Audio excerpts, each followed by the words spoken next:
안녕하세요. 코인 랩소디 오늘도 여러분들과 함께합니다. 자, 오늘도 다양한 시장 이야기와 또 코인 이야기 함께 해보시죠. 본부장님 나와 계십니다. 본부장님 안녕하세요. 안녕하십니까? 반갑습니다. 네. 네.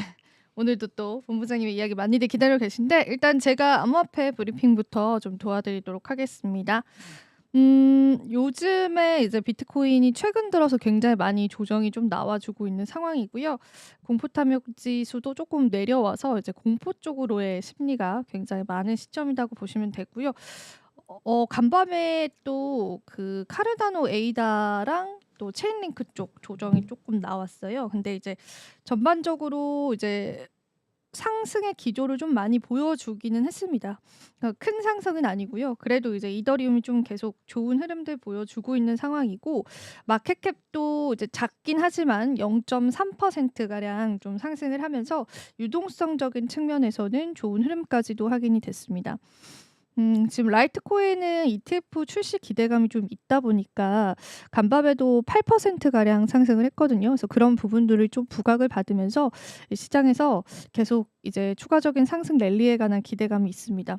사실 라이트코인이 예전에 우리가 이제 불장이 지금 네 번째 불장이잖아요. 근데 이제 두 번째 불장까지만 해도 이게 시가총액 굉장히 상위에 있었거든요. 근데 알트코인들은 그 불장 때마다의 트렌드가 반영하는 코인들이 각각 다르다 보니까 라이트코인이 굉장히 이제 시가총액 하위로 많이 내려갔었어요. 근데 최근 들어서 이제 다시금 좀 부상을 하고 있는 부분들이 좀 이례적이다 그렇게 보시면 되고요. 하지만 이제 우리가 생각하는 것처럼 이제 뭐 5 위나 6위 정도까지는 올라올까에 관해서는 여전히 의문이 좀 있습니다. 근데 라이트코인도 제가 예전에 말씀을 드렸지만 이 암호화폐 시장에서 디지털 실버다라고 할 정도로 이제 똑같이 비트코인과 같은 반감기가 있고 또 채굴 방식으로 나오는 코인이다 보니까 이제 많은 분들이 라이트코인에 굉장히 많은 가치를 부여하는 그 커뮤니티도 나름 굉장히 강하거든요. 근데 만약에 이번에 ETF가 출시가 되면 이 커뮤니티 간의 어떤 결심력 결단력이라고 해야 되나? 어떤 이제 커뮤니티 간의 의견들도 굉장히 강해질 가능성이 있다고 해요. 그래서 라이트코인 커뮤니티에서는 ETF 출시를 굉장히 좀 기다리고 있는 시점이다라고 보시면 되겠습니다. 결속력이 강해질 것으로 보여집니다. 자, 스웨이코인도 조금 상승의 모습 보여주고 있고 또 톤코인도 상승을 했는데요. 오늘 제가 준비한 이슈들 하나하나 살펴보겠습니다. 오늘도 많은 이슈를 준비를 했기 때문에 빠르게 보여드리도록 할게요. 일단 첫 번째 보여드릴 이슈 같은 경우에는 예전에 SEC 인터넷 집행국장을 역임했었던 존 리드 스타크 같은 경우에 이번에 리플과 SEC의 소송 기각 가능성이 굉장히 많다라고 이야기를 했습니다. 이게 이제 본인의 트위터 X를 통해서 올린 글이었고요. 코인베이스 바이낸스 상대로 이제 SEC가 소송을 중단을 했잖아요. 그 이제 어떻게 소송을 중단을 하게 되고 어떤 의도로 소송을 중단을 했는지 제가 또 설명을 드렸었는데 이런 부분들을 이제 주목을 하면서 리플 사건에서도 유사한 흐름이 나올 수 있다고 이야기를 했습니다. 그리고 사실 SEC가 그 게리 겐슬러가 퇴임 직전에 이제 리플 쪽에 관한 즉각적인 항소 의지를 밝혔어요. 그래서 이걸 보고 이제 저희 랩소드를 통해서도 정말 갈 때까지 열심히 일을 하고 가는 게리 겐슬러다 이런 이야기를 했었는데 근데 사실 이제 항소 의지를 밝히긴 했었는데 그 내부적으로 변화의 움직임들이 좀 있다고 해요. 그래서 앞서도 이제 저희가 계속 언급해 드린 것과 같은 맥락으로 이것이 실제로 XRP 쪽에 관해서도 항소를 이제 진행하지 않을 가능성이 굉장히 클 것으로 보여지고요. 거기에 따라서 이제 소송이 중단될 가능성이 좀 있다고 보여지고 있습니다. 실질적으로 이제 판결은 나와 있는 상황인데 그 부분에 관해서 SEC가 계속 끌고 갔던 사안이잖아요. 근데 이제 그 부분이 과연 그럴 필요가 있을까라는 게 이제 보여지는 거고요. 그리고 SEC가 최근 이순왕 항소법원에서 코인베이스 사건과 관련된 크립토 태스크포스의 결정을 고려해서 추가적인 검토 시간 필요하다고 이야기를 했었고 또 이제 기존의 디지털 자산과 사이버 유닛이라는 부서가 사이버와 신기술 유닛으로 이름이 개편이 됐다고 해요. 그러니까 이 이름이 의미하는 바도 굉장히 크거든요. 그래서 신기술 유닛이라는 걸로 이름이 개편이 됐기 때문에 이 가상화폐라는 자산을 이제 신은 기술로 부서명을 변경했다라는 부분에서도 투자자분들이 많은 의미를 부여하고 있는 상황입니다. 그래서 아마 XRP와의 소송은 좀 좋은 방향성으로 흘러갈 가능성이 있다고 보여지고요. 또 저희 오늘 새로운 또 시청자분이 오셔서 인사를 해주셨네요. 반갑습니다. 그래서 여러분들 그 부분도 한번 염두를 해두시면 좋겠습니다. 그리고 오늘 제가 준비한 소식들 또 하나하나 얘기 나눠볼게요. 이더리움이 13,000달러 돌파 가능성이 좀 제기가 됐습니다. 이더리움이 최근에 28% 반등을 했고 2월 초의 저점이 2,150달러에서 회복을 하면서 이제 시장 기대감을 굉장히 높인 상황인데요. 일단 이 크립토 분석가 요다라고 하는 그 인물이 있어요. 그 인물이 엘리엇 파동 이론의 WXY 조정 패턴의 완성을 통해서 이더리움이 바닥 구간을 찍었다고 분석을 했습니다. 만약에 이더리움이 지금 2,700달러에서 600달러 선이잖아요. 근데 만약에 이더리움이 4,600달러 선을 좀 넘어서게 되면은 10,000달러 넘게 상승을 할 수 있다. 이런 분석이 또 나왔다고 해요. 그리고 또 이제 이분의 이야기만 우리가 집중을 해보면 안 되잖아요. 다른 암호화폐 분석가 같은 경우에는 이더리움이 주간 수요 구간에서 반등을 하고 있다라고 이야기를 했고 이 4,000달러 이상으로 도약할 가능성이 좀 있다라고 분석을 했습니다. 근데 이제 여기에 따라서 낙관이 아니라 비관적인 전망치까지도 나왔어요. 트레이더 엑소 같은 경우에는 최근에 이더리움이 박스권 장세에서 그 박스권을 돌파하지 못하고 있다라고 합니다. 그래서 명확한 돌파부가 없다면은 떨어질 때는 2,124달러까지 후퇴를 해가지고요. 그 이후의 반등 구간을 우리가 기다려 봐야 한다라고 이야기를 했습니다. 근데 이더리움이 이제 제가 이제 계속 오늘도 온체인 지표 보는데 그 거래소 유동성은 굉장히 감소가 된 상황이거든요. 그래서 크립토컨트에서 관련한 이제 내용을 제시하기도 했었는데 거래소 쪽으로의 이더리움의 물량은 굉장히 많이 감소가 되어 있습니다. 그래서 그 부분 때문에 또 시장에서의 상승을 바라보는 그런 방향성도 있다고 보시면 되고 이더리움에게 중요한 건 제가 생각할 땐 지금은 수요인 것 같아요. 왜냐면 우리가 이더리움 볼 때 스테이킹 예치 물량도 많이 보잖아요. 근데 이더리움 같은 경우에는 코인 투자 이제 처음 하시는 분들께서는 이제 스테이킹 개념도 좀 헷갈리실 수 있는데 이더리움을 스테이킹하면은 이더리움 이 스테이킹한 부분에 관한 이자를 지급받습니다. 그 이자가 이제 일반적인 예금 이자보다는 괜찮기 때문에 많은 분들이 스테이킹을 하는데 이 스테이킹을 하게 되면은 일정 기간 동안은 이더리움을 매도할 수가 없어요. 그래서 이 스테이킹 물량을 보면서 이 시장에 관한 이제 공급 압력이 없다 이런 부분도 해석을 하는데 실제로 이제 거래소 내 이더리움의 잔액 자체가 감소가 됐다라는 건 이더리움 자체를 거래소에서 당장 이제 거래를 하거나 매도를 할 의사가 없다고도 해석이 되기 때문에 이런 면들을 봤었을 때 이더리움에게 강력한 수요만 있다면 사실 이제 가격은 조금 가볍게 상승을 할 수 있지 않을까. 그런 또 예상치들이 시장에 많이 나옵니다. 그래서 참고해 보시면서 이더리움 방향성 보시면 될 것 같고 물론 이게 뭐 가격이 오를 것이다 떨어질 것이다라고 장담을 하는 장담치는 아니기 때문에 그것도 여러분들 염두를 해두시면 좋겠습니다. 그리고 이제 솔라나가 굉장히 크게 하락을 했죠.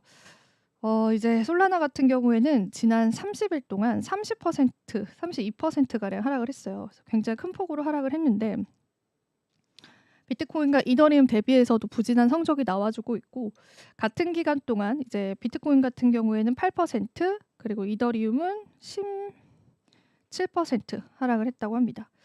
그래서 이제 다른 자산 대비해서 솔라나 하락이 굉장히 컸는데 이제 더 크립토 베이직에 따르면 솔라나가 하락장에 오히려 더 취약하다고 해요. 그러니까 상승을 할 때도 크게 상승을 하지만 하락을 할 때도 크게 하락을 하는 거죠. 그래서 이 현재 솔라나 같은 경우에는 170달러 선 아래로 내려왔습니다. 그래서 24시간 기준으로 8%, 일주일 기준으로 16%나 좀 하락을 한 상황이에요. 네, 암호화폐 분석업체 센티메트에 따르면 솔라나에 대한 시장 논의는 증가되고 있는데 이 밈코인 붕괴 우려 때문이다라고 합니다. 우리가 실제로 TVL이라는 지표를 많이 봅니다. 과연 이 솔라나와 이더리움 같은 생태계에 얼마나 많은 프로젝트들이 있을까라는 지표도 같이 참고로 해서 많이 보는데 그 프로젝트들이 얼마나 많을까를 나타내는 그런 지표에서는 솔라나는 건재합니다. 많은 프로젝트들이 그 위에서 진행이 되고 있고 추가가 되고 있고 그 생태계 자체는 괜찮은데 그렇다고 하기에는 이제 가격적인 부분이 그간 올랐던 부분들이 좀 부담이 될 수 있다라는 거예요. 그래서 이 솔라나 내에서 어떤 프로젝트들이 많이 이제 운영이 되고 있는지도 중요한데 그 프로젝트들의 흥망성쇠 역시도 솔라나 가격에 영향을 미치는 겁니다. 그래서 최근에 밈코인이 굉장히 크게 상승을 했었을 때 그게 이제 솔라나 기반의 밈코인이 많았기 때문에 그때 솔라나도 같이 동반 상승을 해 줬거든요. 근데 최근 들어서는 밈코인들이 굉장히 부진한 흐름을 보여주면서 솔라나 코인 자체도 가격적인 의문감들이 좀 계속 나오고 있다라고 보시면 되겠습니다.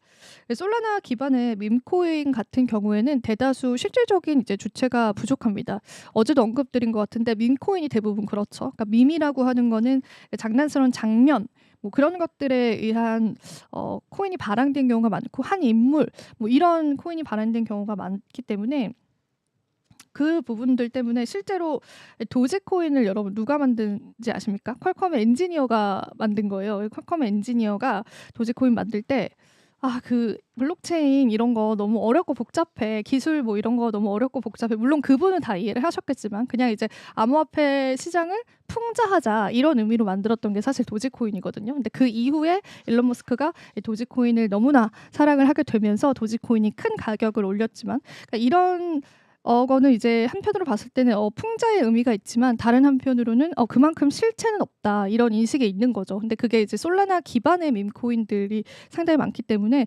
사실상 이 솔라나 기반 밈코인 같은 경우에는 가격 조작에 취약하다는 단점도 있어서 그게 이제 솔라나 코인에게도 영향을 미친 것으로 알려져 있습니다. 그리고 이제 밈코인 중에는 이더리움 기반의 밈코인도 사실은 많아요. 그래서 이제 뭐 이더리움 기반의 밈코인이 없다 이런 건 아니고 이제 솔라나 기반의 밈코인이 조금 더 월등히 많기 때문에 이런 결과들이 있었다고 여러분들이 보시면 되겠습니다. 그리고 이제 트럼프 밈코인도 하락을 했고 멜라니아 코인도 급락을 했고 카 프로젝트 역시도 중앙아프리카 대통령이 연관된 것으로 알려지면서 급격하게 또 하락을 했습니다. 대부분의 밈코인은 인물과의 연동성이 좀 있다 보니까 그 인물 리스크도 있는 거죠. 그래서 그런 부분들 때문에 솔라나 하락을 좀 이끌었다. 여러분들 그렇게 해석을 해보시면 좋겠습니다. 다음 뉴스도 볼게요. 코인베이스 프리미엄 급감했다라는 소식이 전해졌습니다. 이게 이제 코인베이스 프리미엄 지수가 이제 미국 증시 개장 후에 간밤에 급격하게 좀 하락을 했거든요. 그래서 현물 비트코인 상장지수 펀드에서 상당한 자금이 유출되고 있음을 시사하는 신호로 우리가 해석을 한다고 합니다. 코인베이스라는 그런 거래소는 미국 거래소인데요. 요거는 이제 대부분 기관 투자자들이 많이 인용을 해요. 그래서 우리가 트럼프 대통령 취임 그 직전 전후로 해서 비트코인 10만 돌파하고 막 그랬을 때 코인베이스 프리미엄도 같이 치솟았어요. 물론 이제 개인 투자자들도 코인베이스를 사용을 하지만 이건 미국에 있는 거래소 대표적인 거래소인데 인터페이스 자체가 이제 기관 투자자들이 활용하기가 너무나 좋기 때문에 기관 투자자분들이 많이 활용을 하는데 그럼 우리는 그 코인베이스 프리미엄이다라고 하는 거는 우리가 김치 프리미엄처럼 이 코인베이스라는 거래소에 조금 더 비트코인이 높은 가격에서 거래가 된다는 거예요. 그만큼 그 거래소에 수요가 많다라는 건 그 거래소를 누가 주로 사용하느냐에 따라서 그 사용 주체들, 그 주체들에 따른 이제 수요를 알 수가 있는 거죠. 예를 들면 코인베이스는 이제 미국으로 기반으로 한 암호화폐 거래소고 한국 투자자는 코인베이스를 이용할 수가 없어요. 그런 것처럼 이제 미국 투자자에 집중된 그런 거래소이다 보니까 코인베이스 프리미엄이 높아진다는 거는 미국 투자자의 수요가 크구나 이런 거를 이제 유추해 볼 수 있는데 그 중에서도 기관 투자자들이 많이 사용하는 그런 거래소예요. 근데 이게 급감했습니다. 시그널적으로는 그렇게 좋지는 않을 것 같아요. 그래서 추가적인 비트코인의 어떤 조정도 우리가 염두를 해보면서 시장 바라봐야 된다. 그렇게 보시면 되겠습니다. 자, 그리고 마지막 뉴스도 살펴볼게요. 이 테더의 공동 창업자가 새로운 스테이블 코인을 출시할 것이다라고 합니다. 테더의 공동 창립자인 리브 콜린스라는 인물이 이제 탈중앙화 스테이블 코인 USP를 출시할 예정이라고 합니다. 그래서 이 부분에 따라서 뭐 시장의 의견도 굉장히 다양했습니다. 콜린 피는 피 프로토콜의 의장을 맡아서 이더리움과 솔라나 블록체인에서 프로젝트를 시작할 예정입니다. 앞서 말씀드린 것처럼 이더리움과 솔라나의 그 레이어 그래서 그 네트워크에서 그 블록체인에서 프로젝트를 시작을 한다라고 하고요. 이 스마트 계약을 통해서 사용자가 수익성 토큰과 교환하면서 USB 스테이블 코인을 발행할 수 있다라고 합니다. 사실 이 콜린스라는 인물은 2014년에 테더를 개발한 후에 1년 뒤에 비트파이넥스에 매각을 했어요. 그리고 이후에 USDT의 가치는 10억 달러에서 1,420억 달러로 성장을 했죠. 그러니까 굉장히 매각을 한 걸 후회하지 않으셨을까 싶습니다. 매각한 이후에 테더 가치가 10억 달러에서 어느 정도로 이제 상승을 했냐면 1,420억 달러까지 상승을 했습니다. 매각 이후에 이제 엄청 큰 거죠. 뭐 그때도 이제 가치가 있었지만 그래서 콜린스는 피 프로토콜 발표 전 수익성 스테이블 코인에 대해서 언급하면서 "이런 자산이 투자자에게 이자를 제공해서 더 많은 관심을 끌 것이다."라고 고렇게 얘기를 했습니다. 그래서 테더 이야기하면서 마지막으로 하나만 좀 이야기를 드려 볼게요. 일단 요거는 이제 비트코인 쪽에 관해서 수요의 변화였어요. 어떻게 수요가 변화가 됐냐면은 지금 기관 투자자 쪽으로의 수요가 조금 더 많았다라고 해요. 그래서 최근에 이 암호화폐 같은 경우에는 개인 투자자보다 이제 기관 투자자들이 훨씬 더 많이 들어오고 있다라고 보시면 되는데, 이게 2024년 이제 통계치를 내봤는데 이제 여기는 이제 정부 측의 수요를 나타내는 거죠. 요거는 이제 오히려 하락세를 좀 나타냈었고, 비즈니스 차원 그리고 펀드와 ETF 쪽에 관한 수요가 좀 1년 새에 이렇게 급격하게 상승한 게 보이실 겁니다. 그래서 요런 동향들을 봤을 때 이제 최근에 이제 암호화폐 시장은 개인이 아니라 조금 기관이 주도하는 그런 장세들이 일어날 것이다라는 분석도 시장에는 있었습니다. 그래서 요것도 여러분들이 같이 온체인 지표로 살펴보시면서 한번 이야기를 해야 될 것 같고요. 그리고 이제 개인 투자자 수요는 조금 주춤한 상황이기도 하고, 또 이제 테더 쪽에 관한 유동성 이야기들도 좀 나왔어요. 그래서 그 이야기도 마지막으로 해보자면, 테더 점유율이 좀 상승을 했다고 하는데, 이 테더 점유율이 상승했다라는 거는 이제 스테이블 코인 점유율이 상승을 했다라는 거예요. 그래서 요거 점유율이 상승을 한 거는 이제 사람들이 암호화폐 내에 이제 돈은 넣어놨지만 그 돈을 이제 자산을 사는데 사용하진 않는다라는 걸 또 의미를 해요. 그래서 테더 점유율이 상승한 부분들도 조정신으로 좀 간주가 된다고 합니다. 그래서 지금 시장에서는 그런 이제 불안한 뉴스들이 좀 많더라고요, 생각보다. 그래서 그런 뉴스들 여러분들 잘 살펴보시면서 믿을 만한 뉴스들은 믿고, 또 이제 걸러야 될 뉴스들은 걸으면서요, 시장 대응 한번 해보셨으면 좋겠습니다. 자, 이렇게 해서 암호화폐 시장 뉴스 한번 맞춰봤고요. 이제 본부장님께 한번 토스를 해서 또 이야기 계속 나눠볼게요. 네. 오늘 어떤 이야기 준비해 네, 주셨을까요? 네. 여러 가지 이야기 있습니다. 일단 테슬라 얘기 먼저 해보겠습니다. 테슬라가 이제 중고차가 많이 나오고 있다는 얘기가 CNN에 나왔네요. 테슬라 중고차 이거 봤습니다, 저도. 예, 어제 이 기사가 나왔더라고요. 음. 근데 그 돌파구로 인도 진출을 한다는 얘기가 있는데, 사실 인도 진출은 사실 이제 본인이 원한 건 아니고요. 인도 총리가 초청을 해서 이제 나왔습니다. 그래서 뭐 본인이 잠깐 나와서 보시면 아시겠지만 테슬라가 이제 마침내 인도에 진출한다는 얘기가 있고요. 4월 19일부터 6주간 인도 총선이 이제 진행됩니다. 그러다 보니까 이제 인도로 와달라고 얘기를 했고, 본인이 원한 것보다 인도 와서 얘기를 해달라고 하는데, 사실은 이제 상하이에 테슬라 공장이 있습니다. 그 인도에 있는데 리스크가 좀 있습니다. 지금 미국하고 중국하고 지금 무역 전쟁이 있다 보니까 상하이에 있는 게 좀 리스크가 있습니다. 그러다 보니까 이제 좀 옮기고 싶어 하는데, 사실은 지금 인도는 타다가 거의 점령을 하고 있습니다. 타다가 전기차 부분을 거의 점령을 하고 있는데, 그러다 보니까 테슬라가 들어갈 여력이 없습니다. 근데도 불구하고 이제 좀 해달라고 하는 부분이 있고, 상하이에 너무 이제 테슬라가 너무 많다 보니까 이 부분을 약간 리스크를 좀 해치할 부분이 좀 필요하다 보니까 좀 와서 해치해달라고 하는데, 너무 이쪽에 그 공장을 옮기는 부분 비용이 너무 많이 듭니다. 그러다 보니까 이게 좀 약간 먼 얘기입니다. 사실 먼 얘기인데 돌파를 좀 하고 싶어하는 부분이 있고, 공장 설립을 하는데 비용도 많이 듭니다. 4조 가량 정도 들기 때문에 사실은 이게 먼 얘기이긴 한데, 어쨌든 모디 총리가 좀 도와달라라고 얘기하고 있고, 일론 머스크는 뭐 어쨌든 립 서비스죠, 하겠다라고 얘기는 했습니다. 그래서 이제 자기 투자하겠다라고 얘기를 했고요. 5억 달러 정도 하겠다라고 얘기는 했습니다. 그래서 그 얘기를 하고 이제 뭔가를 얘기를 했고, 어쨌든 이 CNN 뉴스는 약간 좀 애매해요. 제가 볼 때 뭐 그 기본적으로 이제 중고차 등록 대수가 증가했다, 30% 정도 증가했고, 그 다음에 뭐 재구매율도 감소했고 뭐 이런 얘기인데, 이게 억지스러운 부분이 좀 있어요. 제가 볼 때 약간 억지스러운 부분도 좀 있고, 좀 약간 저는 약간 이 기사를 쓰기 위한 기사 같다는 느낌이 좀 드는데, 요 부분은 구매를 또 안 할 것 같다고 얘기해서 뭐 그 구매를 안 할 것 같다는 답변 비율 다 5% 정도 늘었어요. 약간 저 이거 못 믿겠어요. 약간 이 부분은 좀 못 믿겠고, 기사를 쓰기 위한 기사 부분이 좀 있어요. 이 CNN 기자분이 테슬라 기사를 좀 계속 안 좋게 쓰시는 분 중에 한 분이세요. 그래서 약간 요 기사는 조금 설득력이 없고, 기사 부분도 뭐 전년 대비해서 중고차가 많이 나왔다고 해서 이 판매가 증가하고 이런 건 아니거든요. 그러니까 요 부분은 사실은 약간 억지스러운 부분이 좀 있어요. 그래서 요거는 조금 정치적인 부분하고 좀 다른 부분이라, 이거는 조금 제가 볼 때는 기사를 쓰기 위해서 짜맞춘 부분이 좀 있기 때문에 설득력이 좀 없는 기사 같아요.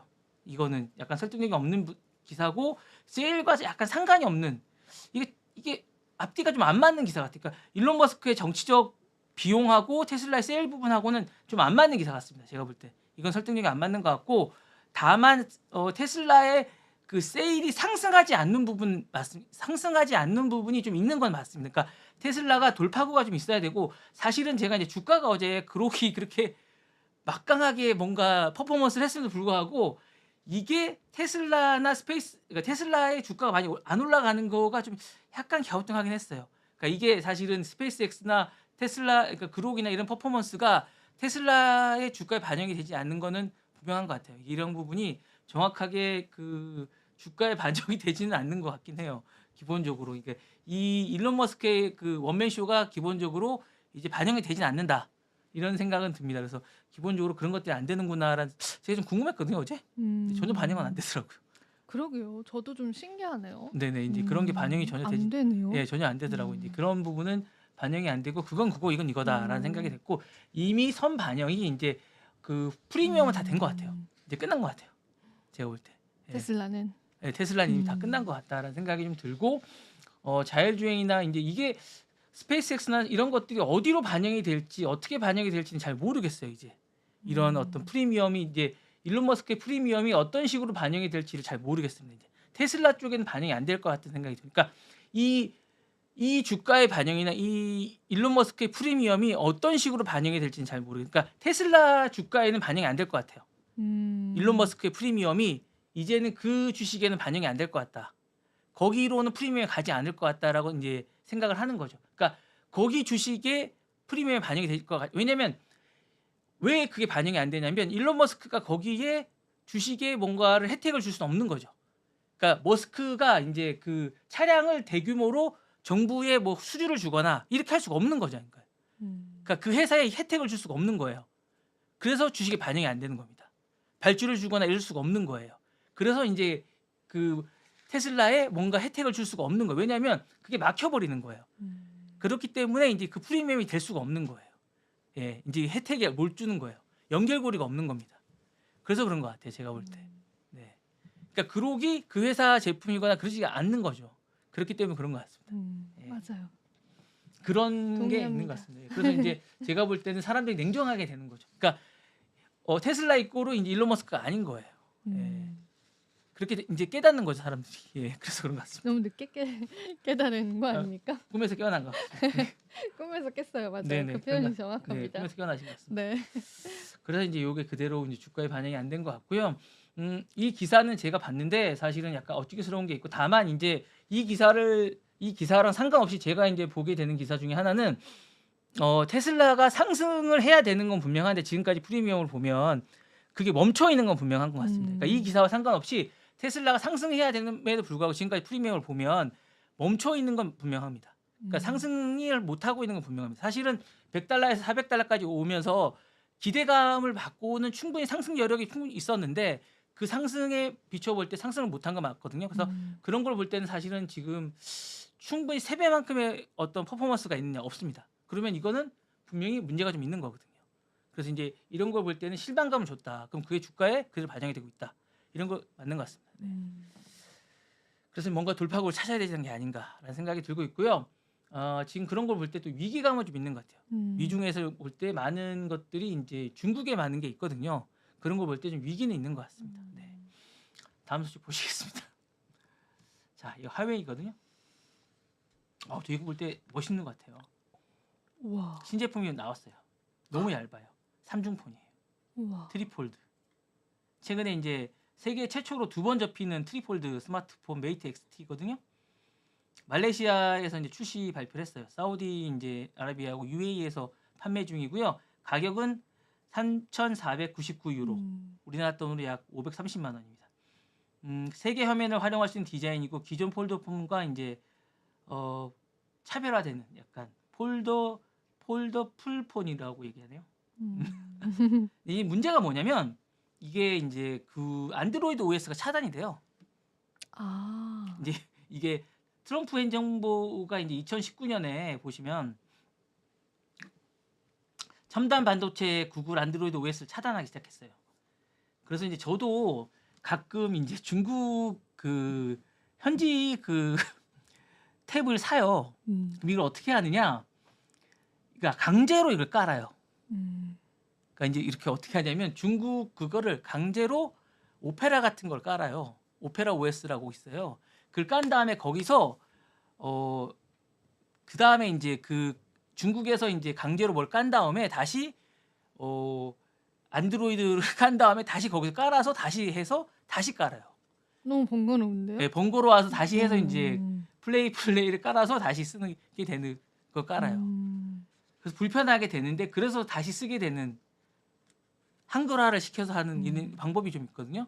그렇게 해서 이제 한글화를 시켜서 다시 까는 플레이스토어로 까는 그런 과정을 거치는데 그렇게까지 해서 안 쓸 것 같습니다. 그렇게 쓰게 되는 거 훨씬 싸거든. 저렴하게 아. 예, 저렴해서 이제 쓰게 되는데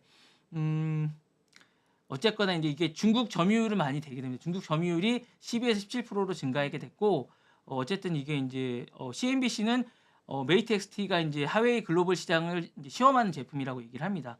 프리미엄 스마트폰 전략에서 이제 재진출을 시도하게 되는데 이게 기술적 성과와 이제 혁신적인 어떤 그런 점에도 불구하고 이게 안드로이드 OS를 미탑재하기 때문에 여러 가지 제약이 좀 있습니다. 그래서 구글 플레이 스토어나 유튜브, 넷플릭스 주요 앱들이 사용이 불가합니다.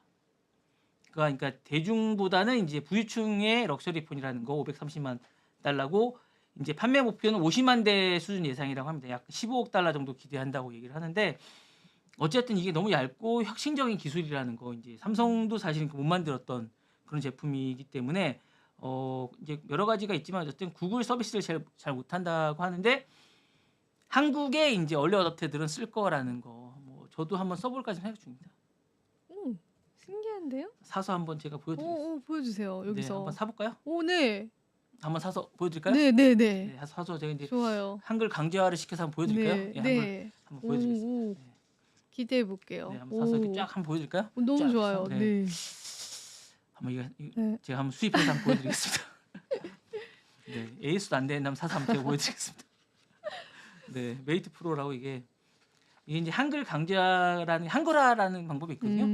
한글화라는 방법들이 이제 있는데 이게 이제 어쨌든 한글화 시키는 게 뭐 쉽지는 않은데 이게 약간 잘못하면 이제 이게 벽돌화 같은 게 되거든요. 벽돌화 못 쓰게 되는데 500만 원짜리 벽돌화 시키면 이제 제가 눈물이 좀 날 것 같긴 한데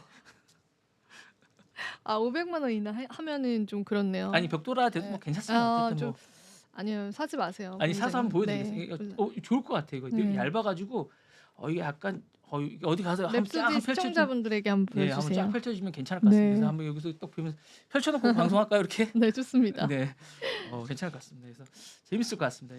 네, 기대해 보겠습니다. 좋을 것 같아요. 이거 Unfold the Classic 해서 화웨이 네. 재밌을 것 같습니다. 네. 자, 요거 이제 또 재밌는 이거는 뭐 이제는 좀 지겹습니다. 하도 저러니까요, 그죠? 엔비디아가 또 걸렸습니다. 또 이게 옛날에 그거 소프고 같은 사건이 또 왔습니다. 그렇네요. 예, 그럴 또, 것 같았어요, 뭔가. 예, 뭔가 이제 예상은 했습니다. 네, 또 소프고 같은 엔비디아가 또 걸렸습니다. 또 싱가포르입니다. 왜? 그러니까 이게 지금 왜 그러냐면 너무 싸게 만들었고 최근에 또 이 엔비디아 수입량이 증가했다고 합니다. 수입량이 증가를 했고 더 디플로맷이라는 이게 독점인가 봐요, 이 회사가.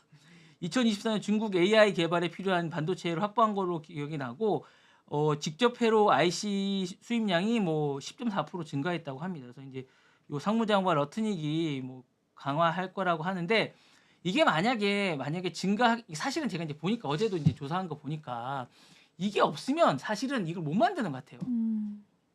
이게 왜냐하면 제가 그록2를 이제 써보니까 그록2는 사실 허접해요. 3에 비해서 너무 허접해요. 이게 그록2는 만약에 영상 뭐 이렇게 영상 같은 거를 제가 이렇게 느낌이 뭐냐면 영상을 만약에 뭘 찾아달라고 하잖아요. 영상을 이렇게 구현해 주는 게 아니고요. 사진을 어디서 찾아주는 느낌이에요. 예. 그런 느낌이고 막 이게 딥시크도 마찬가지인 거예요. 아예 찾아주질 않아요. 그려주는 게 아니고 뭔가를 만약에 이지영 아나운서를 그려줘 이렇게 하잖아요. 뭘 그려주는 게 그걸 그려주는 게 아니라 사진을 어디서 찾아주는 느낌. 서치해 주는 거죠. 네, 서치해 주는 단순히. 거예요. 원래 이제 오픈 AI의 그 챗 GPT는 그려주거든요. 뭔가를 음. 그려달라 그러면 뭐 어떤 장면을 그려줘요. 근데 그록2나 뭐 이 딥시크는 찾아줘요. 음. 예. 그러니까 그거는 그려주는 게 아니죠. 구현해 주는 게 그러니까요. 아니잖아요. 네. 예, 그러니까 이게 약간 다른 거. 어. 예.